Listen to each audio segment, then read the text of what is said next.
a week sort of looks like for you in terms of pre-season, and like how much emphasis you put on like recovery. I'm pretty shopping for nerves before a game. So is there anything that you do to sort of... Amazing how things can change in 2 years with, COVID and hubs and, having to fly in, fly out for Helped game. me. I wasn't, and I suppose the big message would be that it wasn't, forced. Initially, like I said before, like when you're a young player, you're sort of just so overwhelmed that you're playing an AFL game and you're not really thinking about what's going to help you or...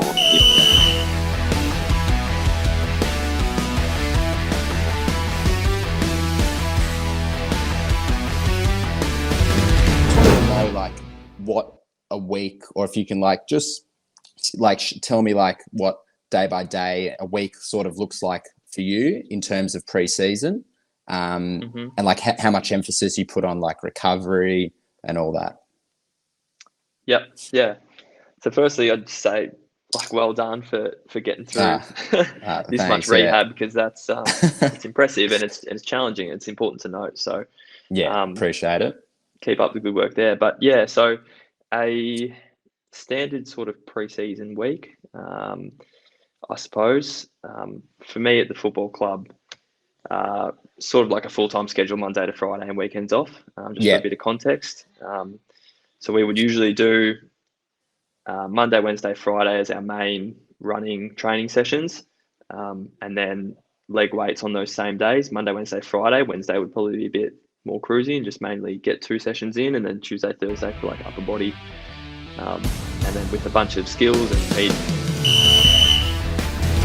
I'm pretty shopping for nerves before a game. So is there anything that you do to sort of get the nerves out of the way for a big game? Good on you, Lucas, mate. Thank you for that question. Good to see you there.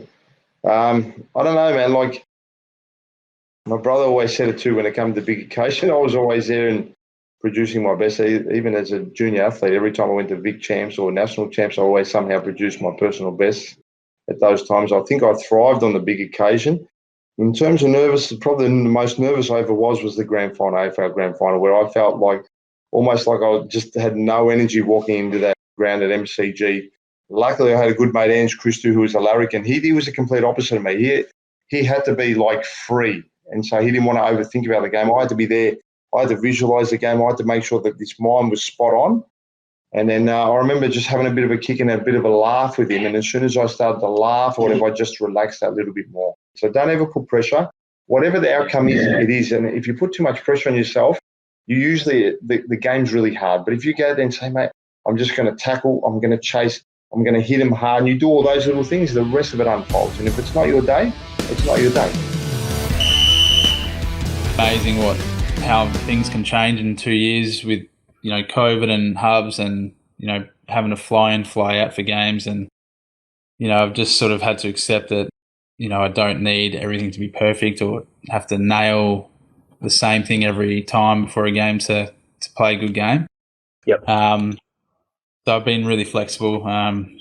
It's probably, it sounds pretty lame, but probably the most, important thing I've tried to get done is just have a good night's sleep. The night before a game, or at least 2 nights before a game. Just sleep's the most important thing for performance, for cognition and for alertness. And, if I can get a good night's sleep, then, that's, 80% of the job done. And then you work on your nutrition and, your energy intake pre-game. But yeah, like I'm pretty relaxed these days. Nothing, I'd love to be able to give an example of I do, wheat bix every day, or I listen to this one song, or I walk. Firstly, I find it so awesome at a young age that Dad got you involved with strength coaches, dietitians, and people like that can really help, especially younger people aspiring to play professionally, whether it's AFL or other sports.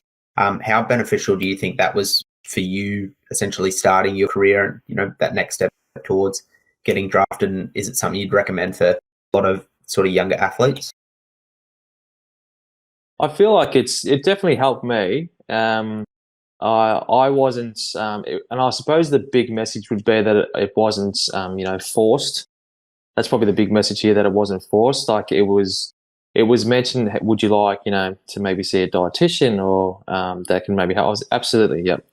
I feel like it can get a little bit carried away when, parents are doing all this, extra coaching and extra, strength stuff and extra this and that for their kids, when you have to remember that, are the kids enjoying it?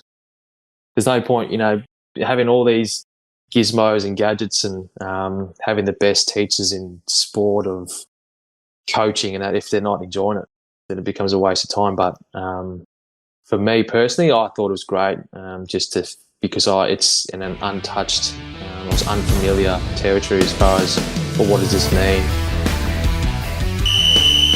Has that changed your preparation the day before a game, or even leading up to the game, like the 2 hours before a game? Do you do anything different to get you in that space of the strength and power? Yeah, there's little things that I do that I learnt over there. Initially, like I said before, like when you're a young player, you're sort of just so overwhelmed that you're playing an AFL game, and you're not really thinking about what's going to help you, or what something that might switch you on before a game. It's more just like, all right, I'll just do what he's doing, and I might just cruise, and then we'll run out and play. So for me, I like to do a lot of hand-eye coordination stuff. As science these days is big, and you see a lot of NFL players these days doing a lot of reaction stuff. And we've got a cool little screen at the club now where it's reactive, and you react to the buttons.